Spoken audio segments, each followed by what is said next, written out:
What's up guys, NepentheZ here and welcome to another episode of Ruin Randoma. Today I'm using a Brazilian team. I know people get frustrated with Brazilian teams a lot, but I'm actually really enjoying skilling at the moment. I'm going to talk to you about why very shortly, but we're going to go into a game. It's just going to be a regular game this time guys, not a tournament. This is a team. We've got Julio Cesar in goal, Dani Alves at right back, Dede the centre back, Davi Luiz, Julio Cesar at left back, two Julio Cesars, Inform Roger at left midfield, Ramirez, Ronaldinho, Hulk at right midfield. We got Elkerson up front alongside Inform Maicon Leite or later or something along those lines. The reason why I've only got 98 chemistry guys is because I just want to see if this goes back to orange latency guys. Okay, he left anyway. Sorry about the kids outside. Jesus Christ, kids, shut the fuck up. I'll punch you in the fucking face, you little animals. The reason why it's only 98 chemistry, guys, is because Elkerson is in the wrong formation. So he only gets 8 chemistry. And I can't be bothered to change his formation, basically, because I'm actually working on some stuff with him specifically. And I want him in that formation. So here we go into the game. This guy's got a pretty decent team. He's got a nice, a bit of a nice midfield with Schweinsteiger and Ribéry there. Obviously, he's got Gomez up front. I think, is that Schürrle or Schürrle up front alongside him, who's pacey. So yeah, this should be a good game. I enjoy playing against people with 5 at the back, although 3-5-2 and 3-4-1-2s and all those sort of businesses seem to be like more popular formations these days than your regular 4 at the backs. 3 at the back is becoming the thing to have.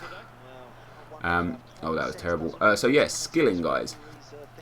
I go through phases of FIFA of enjoying things and not enjoying things, as I'm sure many of you do. And I went through a phase of just not enjoying skilling. You know, the skills weren't really coming off, and I don't know, like maybe the teams were wrong. Maybe the opponents I was playing were just better than better than your normal opponent. So you was unable, well, I was unable to skill against them, and so on and so forth. And I just wasn't enjoying it. And then yesterday at work, the PlayStation Network was down. It was down for anyone who hadn't signed in the last 5 days, basically, on a particular console, which I hadn't with my console at work. So PlayStation was down for me at work, so I started playing Xbox. I started playing Ultimate Team on Xbox, and the only team I've got on Xbox for Ultimate Team is somewhat of a skill team, a Brazilian skill team. So I started entering the Advanced Cup with it, and I was just scoring some of the greatest goals. Not that I've ever scored, because in FIFA 11 my skilling abilities were a lot better than they are in FIFA 12. But yeah, just in general, guys. I mean, it was I've just been doing a hell of a lot better with the skills.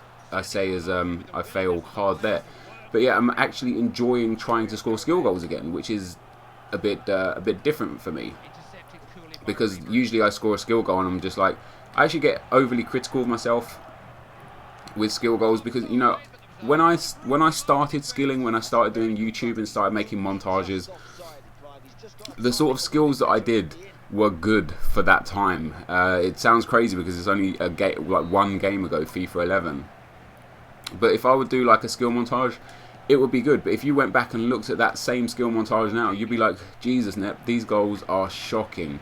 Like, genuinely not shocking, but they're just not amazing skill goals anymore, because the level of goals has risen so massively that it's just really hard to get anywhere with it anymore. So for me, like, if I wanted to score a skill goal, it would have to be absolutely incredible for it to go in a montage, which unfortunately I don't really score the absolutely incredible goals, because I don't go for skill goals every single game, and I don't really try and put montages together ever. So, but yeah, so I came back on PlayStation today because I'm at home right now, and just thought, hey, let me try the skill team again. Let me have a couple games before I make a video, because I always like to play 1 or 2 games before I do make a video. The times where I come in cold into a game are the times where I usually get absolutely fucked in the a-hole, you know. So I do try and come in nice and warmed up, had a couple of games, and I've scored a couple of cracking skill goals. And I haven't actually been using this team, funnily enough. But yeah, I have scored some real nice goals. And I'm sure you guys have heard enough about my skilling for now. So anyway, guys, this is Friday. It is Friday today. So tomorrow, I'm going to be doing a bit of a different video. I goddamn hope if I don't get enough clips between now and when the video is, then I don't really deserve to have made the video. Oh, he read that like a book. Yeah, so I should have a bit of a different video, something that I've done once before, but you've never, like, for all the new subscribers on my channel, you would never ever have seen this. So, oh wow, yeah. So what I want to talk about this episode, though, guys, other than skilling or something like that, is my businesses, or my business, my job, my work, what I do. I get a lot of people know what I do, and a lot of people don't know what I do, and a lot of people wanted to hear the story of like how my dad's empire collapsed, you know, because although it didn't actually collapse, oh shit, it also kind of did collapse. So basically, when I was 18, or from when I was like a young boy all the way up until when I was when I was 18, my dad worked for a company called Green King. They're one of the biggest like public house companies in the UK, and he worked for them and was working for them for many years. He worked for them for 15 years, and he decided to start his own pub company because he didn't like a lot of the things that they did, and he thought he could change things and do things better, you know. So he started his own pub company, and we started looking for pubs that we could buy to take over, and basically we look for pubs that aren't doing the most amazing business but are in good locations and have good opportunities, and we turn them around. And whether or not we sell them on for profit is one thing. Sometimes we keep hold of them, sometimes we sell them on, but nevertheless, you know, we spend a long time. You're talking like 6 to 8 years in each. It basically takes around 6 to 8 years to turn one business around and make a profit from it. So we started looking for a lot of venues, and we found a few venues. We found that there was in St Paul's Cathedral area. We got how many pubs did we get there? We got 3 pubs in the St Paul's Cathedral and Bank area, and then in, oh wow, that's a crazy good tackle. And then you got we had Hampstead, which is where we got one of the most successful and the most unsuccessful bars that we ever had was in Hampstead. I don't know if you guys know where Hampstead is. If you don't, it's in like North London. And then we got a nightclub called SE1 London, which I understand it's still called SE1 London, and it still belongs to my dad's business partner. Oh, what kind of ball is that? But he's no longer business partners with this guy. But yeah, we owned SE1 London for a few years, I guess. Oh, go on, Elkerson, rocket, golasso. Yeah, we had SE1 London, and then we have the pub that I'm in now in Euston. And I worked in a pub in Bank opposite the old stock exchange for about 3-4 years, and basically my dad's business partner was an absolute dick. Like, he was so money hungry. He actually, his regular job, he owned an insolvency practice, and basically helped to liquidate companies and get them out of trouble, like bankrupt them, etc., etc. And I worked for a short period in the office of the insolvency company, but doing like paperwork for the company that owned all the pubs. And things were going pretty good for a couple of years, you know, all the way up until I was about 20, I'd say. So between like 18 and 20, the business was going real good. Then for some reason, my dad's business partner got a bee in his bonnet about something to do with Hampstead. And basically, in Hampstead, guys, we had the minimum age of drinking got moved from 18 to 21, which was really, really bad for our business, because a lot of our business, as horrible as this is, was from like 17 and 18 year olds. I know it's illegal to serve alcohol to 17-year-olds. They all had fake IDs. They were obviously not 18. You know, everyone's gone into bars with fake IDs and done all that dirty work. But yeah, a lot of our core business was from even just 17, 18, 19, 20-year-olds, you know, like that sort of age range. And when they clamped down to having 21 over 21s only, they also forced every single alcohol serving venue to have 2 bouncers on the door that checked every single person's ID. Like, you could not get in without ID, and they started introducing like these machines to prove that the ID was real and stuff, and it absolutely crushed our business. And we had a business that was making around 10,000 a week profit, to a business that was losing around 2,000 a week, like just flat out losing that sort of money, because we couldn't afford to not have these people. So we tried a few things with the business. We tried turning it into a restaurant. We tried later sunshine. We tried turning it into a restaurant. We tried like only opening evenings and not in the daytimes to try and cut costs. And basically the pub started losing a hell of a lot of money. To the point where we were losing 2,000 a week for around 2 years. So that's like £200,000 that we lost on this business already. And we bought the business for 300,000. We bought the actual venue for the actual bar. We bought for 300,000. And we had this Asian group come in and basically offered us, like I say, an Asian group, like they were restaurateurs, and they wanted to turn it into an Indian restaurant. And they offered my dad and his business partner 250,000 to take the lease, and you know, there would be no problems. But of course, we invested 300,000 in it and have lost 200,000 to basically, I'd say, economy, basically.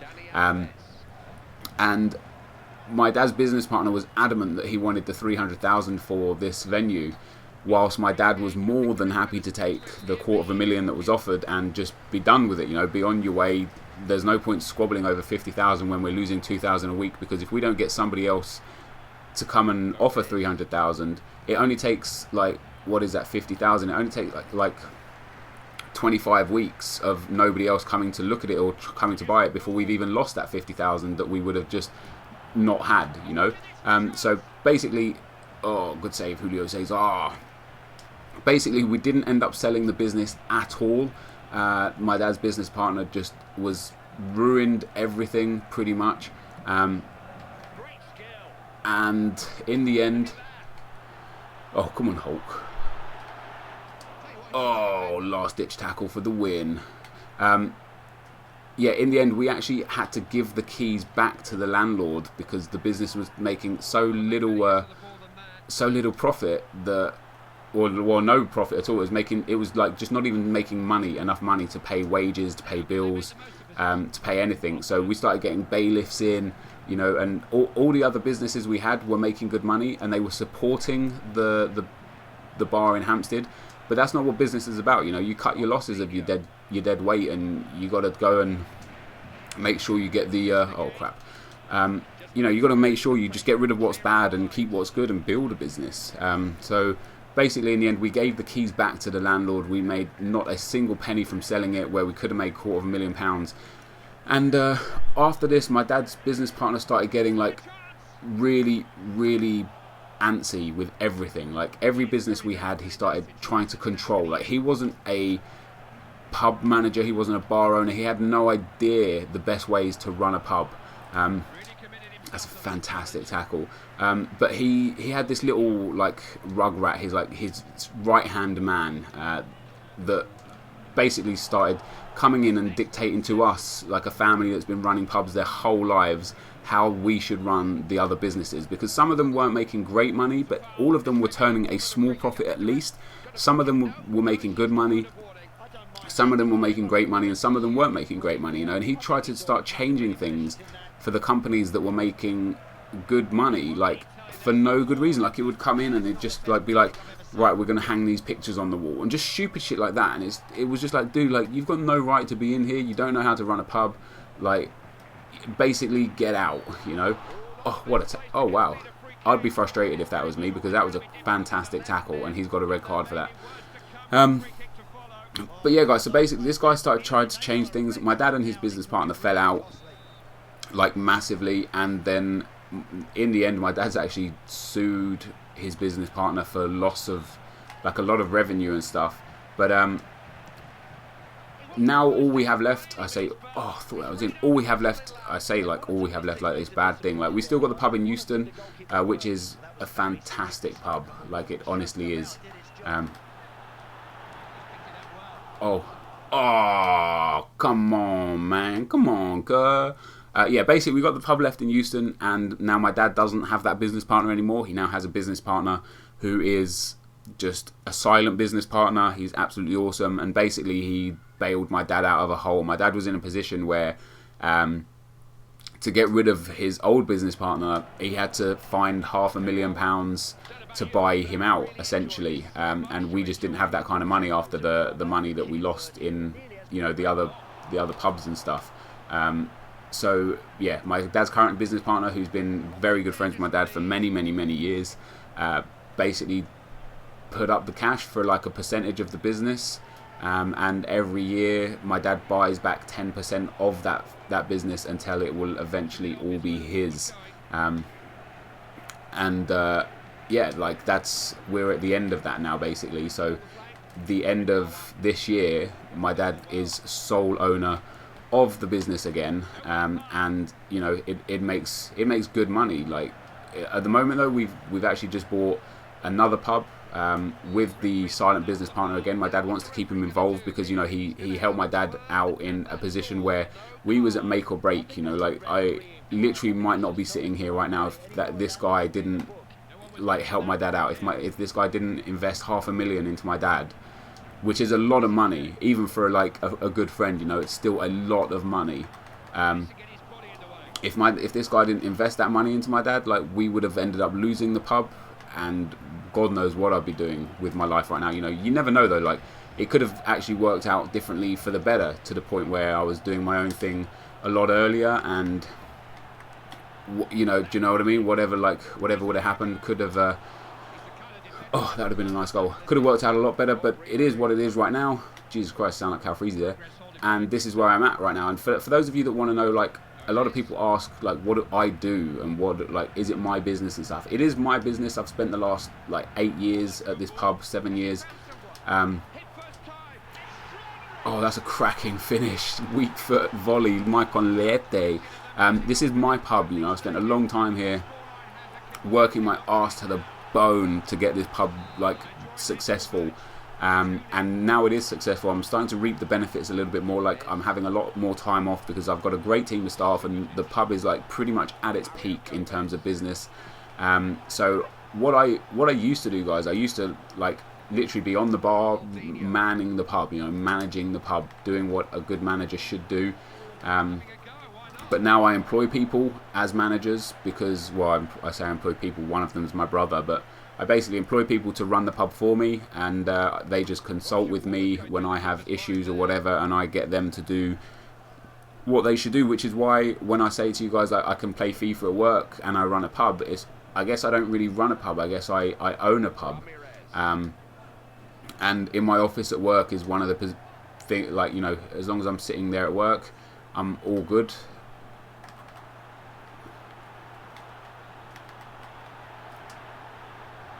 Oh, ref. Yeah, as long as I'm sitting there. Let's have a dig. Oh, wow. As long as I'm at work, like, things can't really go wrong. So I'm at work 5 days a week, guys. But I'm in my office, you know, so I don't really have to do much because I've got people that do it all for me, which is why I get to play FIFA at work. Hopefully that was an interesting story, guys. Managed to beat this guy 2-0. I don't even know if the gameplay was any good. I literally don't really remember anything about the gameplay. But yeah, thank you all very much for watching, and I will see you next time. Cheers. He does a good job. He's constantly caught out of position, mind. I say he does a good job. I do find he is a bit out of position. I can only assume he has a high attacking work rate because of that. The next centre back we've got here, guys, is Jung In Hwan, I think, or Jung as he's called in the game. Yeah, Jung In Hwan. He goes for around 20,000 coins, and yet again has high pace, 78 pace. absolutely awesome, really does the trick. If I still got good chemistry, I would swap these to the Williams and Okugu around, but they don't get the perfect chemistry if I do that. Just so I could have the two pacey centre backs on the outside. But this is how it is. The right midfield.